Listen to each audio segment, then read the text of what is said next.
Cerita ini dibuat dari kisah atau berita aslinya yang hanya kembali direkayasa oleh si pembuat video ini.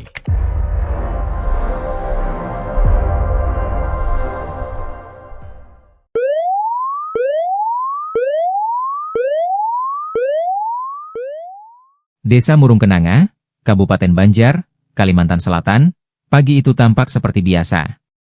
Anak-anak berjalan menuju sekolah, ibu-ibu menyapu halaman, dan para petani mulai mengayunkan cangkul. Namun, di salah satu rumah kecil yang berdinding kayu dan beratap seng berkarat, sebuah tragedi besar baru saja terjadi. Warga masih berkumpul, berbisik-bisik ngeri dengan tatapan kosong. Di dalam rumah itu, jasad seorang pria ditemukan tak bernyawa, kepalanya terpisah dari tubuh. Pria itu berinisial F. Ia dikenal warga sebagai sosok yang pendiam namun mudah marah. F tinggal bersama istrinya, FT, 18 tahun, dan dua anak mereka yang masih kecil. Awalnya, keluarga ini tampak seperti keluarga sederhana pada umumnya. Tapi siapa sangka, di balik dinding rumah kayu itu, kekerasan menjadi rutinitas harian. Menurut keterangan tetangga dekat, pertengkaran antara F dan FT bukan hal baru.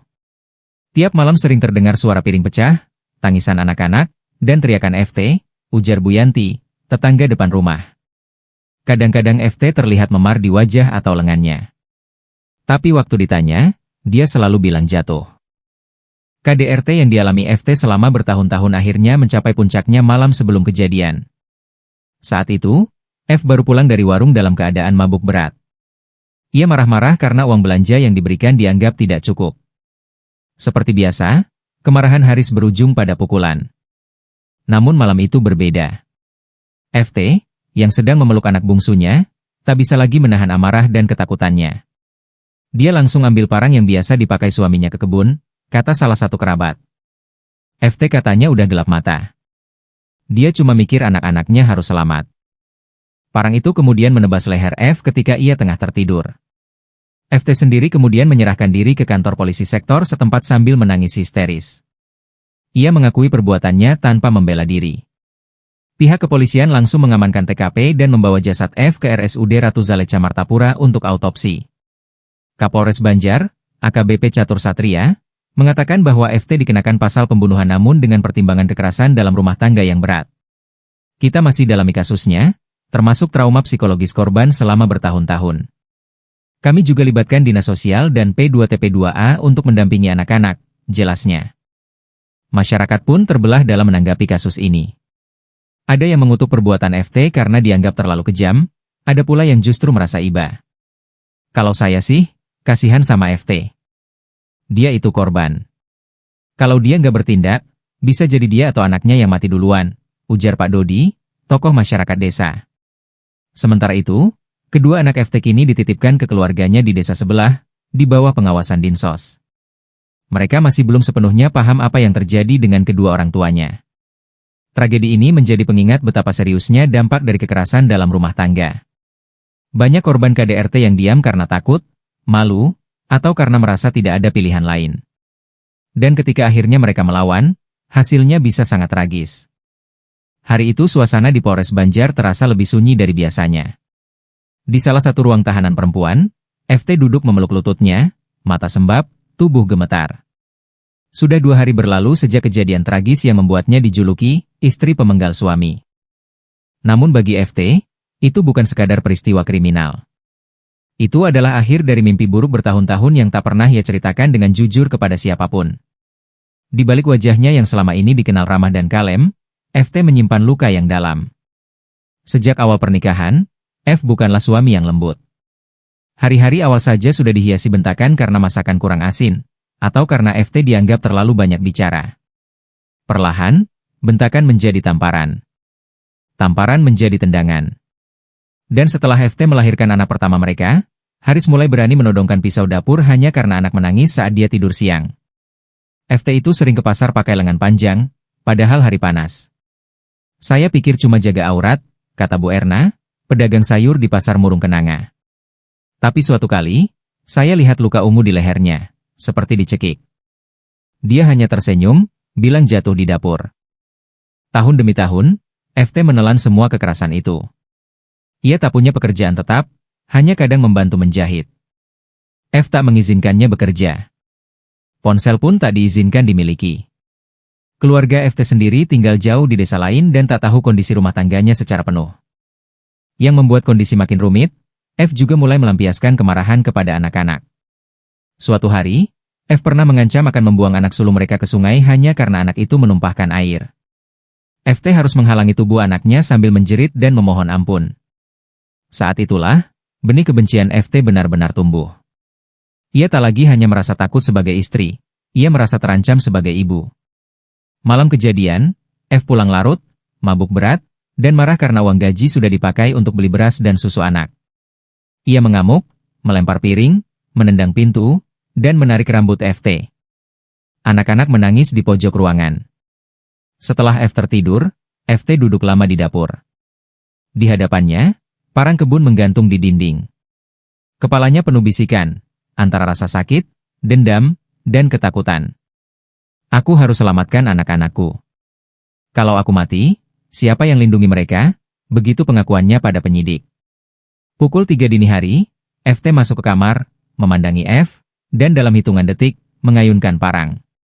Teriakan anak-anak dan tetesan darah menghantam batinnya. Namun ia tak melarikan diri. Ia hanya menggendong anak bungsunya, memeluknya erat, dan berjalan ke kantor polisi sambil mengaku. Kini, FT menghadapi ancaman hukuman berat. Namun Lembaga Perlindungan Perempuan dan Anak, LPPA, setempat turun tangan, memberikan pendampingan hukum dan psikologis. Kita melihat Rani bukan hanya sebagai pelaku, tapi juga korban sistemik dari kekerasan yang brutal dan lama, kata Ratna Widuri, aktivis LPPA Kalimantan Selatan. Kasus ini memicu diskusi nasional. Banyak yang menuntut pengadilan agar mempertimbangkan latar belakang kekerasan dalam rumah tangga. Beberapa tokoh perempuan menyebut kasus Rani sebagai jeritan yang terlambat terdengar. Warganet juga ikut berkomentar. Di media sosial, tagar keadilan untuk Rani sempat trending. Ribuan komentar simpati membanjiri.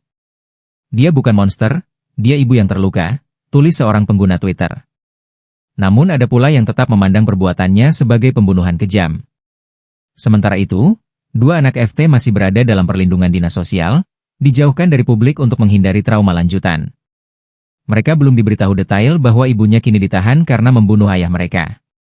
Menurut psikolog anak yang menangani, mereka hanya tahu bahwa ibu sedang pergi jauh untuk sementara.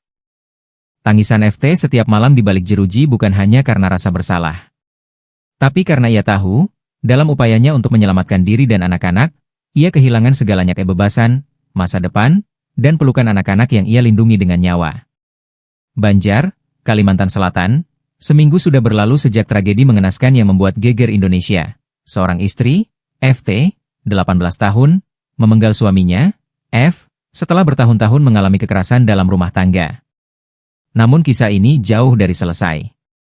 Setelah darah tumpah dan nyawa melayang, yang tertinggal hanyalah luka bukan hanya di hati pelaku dan korban, tetapi juga di masyarakat, di ruang pengadilan, dan yang paling tragis, di hati anak-anak mereka. Di dalam sel tahanan perempuan Polres Banjar, FT kini seperti bayang-bayang dari dirinya yang dulu. Tubuh kurusnya berselimut jaket lusuh, rambutnya diikat seadanya. Setiap kali ditanya soal kejadian malam itu, matanya berkaca-kaca. Namun, bukan rasa takut atau sesal yang paling dalam melainkan kerinduan terhadap anak-anaknya. Saya tahu saya salah, tapi saya hanya ingin mereka hidup lebih baik dari saya, katanya pelan kepada tim pendamping hukum dari Lebih Perempuan. FT masih ingat jelas malam itu. Setelah F memukul anak tertua mereka hanya karena mengompol di kasur, dan kembali menendang dirinya sambil mengancam akan mengubur kalian hidup-hidup, rasa putus asa mencapai puncaknya. FT tak pernah berniat membunuh. Ia hanya ingin semua kekerasan itu berhenti. Tapi dalam dunia yang sepi dan penuh luka, akal sehat sering tenggelam. Setelah kejadian itu, media sosial dan pemberitaan nasional membanjiri kasus ini. Banyak yang mengecam aksi pembunuhan tersebut. Namun tidak sedikit yang membuka mata terhadap realitas kekerasan dalam rumah tangga yang kerap tersembunyi. Di balik rumah yang tampak utuh, ternyata ada kekejaman yang berulang, yang disimpan rapat-rapat oleh para korban karena takut, malu, atau tak punya tempat untuk lari. FT bukan satu-satunya. Menurut data dari Komnas Perempuan tahun lalu, terdapat lebih dari 300.000 kasus kekerasan terhadap perempuan di Indonesia dan sebagian besar dilakukan oleh pasangan sendiri. Namun hanya sebagian kecil yang berani melapor. Sisanya, seperti FT, memilih diam hingga meledak dalam tragedi. Di sisi lain, keluarga F menolak mentah-mentah narasi bahwa putra mereka adalah pelaku KDRT. Ibunya, Bu Marni, 60, bersikukuh bahwa F adalah sosok pekerja keras dan penyayang. Memang kadang dia keras, tapi tidak mungkin sampai sekejam itu. FT saja yang kurang sabar, katanya di hadapan wartawan. Konflik narasi ini membuat kasus FT makin kompleks. Pengadilan dihadapkan pada dilema antara keadilan formal dan keadilan moral. Apakah seorang korban KDRT berat bisa dibebaskan dari tanggung jawab hukum karena membela diri? Atau tetap harus dihukum sebagai pelaku kejahatan? Lembaga bantuan hukum yang mendampingi FT mendorong agar kasus ini diproses dengan pendekatan restorative justice, yang mempertimbangkan kondisi psikologis dan riwayat kekerasan. Mereka membawa bukti laporan medis luka-luka lama di tubuh FT, catatan dari psikolog, serta testimoni dari tetangga yang pernah mendengar teriakan FT saat malam-malam dipukul. Sistem hukum kita masih sangat minim dalam memahami korban KDRT sebagai korban sistemik. FT bukan hanya pelaku pembunuhan. Ia adalah korban yang tidak pernah diberi pilihan lain, ujar Kartika Mahardika, Direktur Lebih Perempuan Indonesia. Sementara itu, 2 anak FT kini berada dalam pengawasan dinas sosial. Anak sulung yang berusia 8 tahun sering menangis saat malam, menanyakan keberadaan ibunya. Sang adik, masih berusia 4 tahun, hanya bisa berkata, "Bunda pulang kapan?" Pemerintah daerah mulai menggalang tim pemulihan trauma bagi anak-anak ini. Namun seperti luka yang menganga, butuh waktu dan dukungan panjang untuk menyembuhkannya. Di media sosial, masyarakat mulai terbagi. Beberapa menyebut FT sebagai pahlawan diam yang akhirnya melawan, sementara yang lain tetap memandangnya sebagai pelaku kriminal. Namun yang pasti, tragedi ini membuka percakapan penting. Bagaimana seharusnya negara hadir untuk korban KDRT? Apakah harus menunggu korban menjadi pelaku agar suara mereka terdengar? Hari demi hari, sidang demi sidang akan menentukan nasib FT. Namun bagi anak-anaknya, dan mungkin banyak perempuan lain yang nasibnya tak jauh berbeda, cerita ini akan menjadi pengingat bahwa ketika keadilan terlambat datang, yang tersisa hanyalah keputusan tragis yang membawa luka lebih dalam.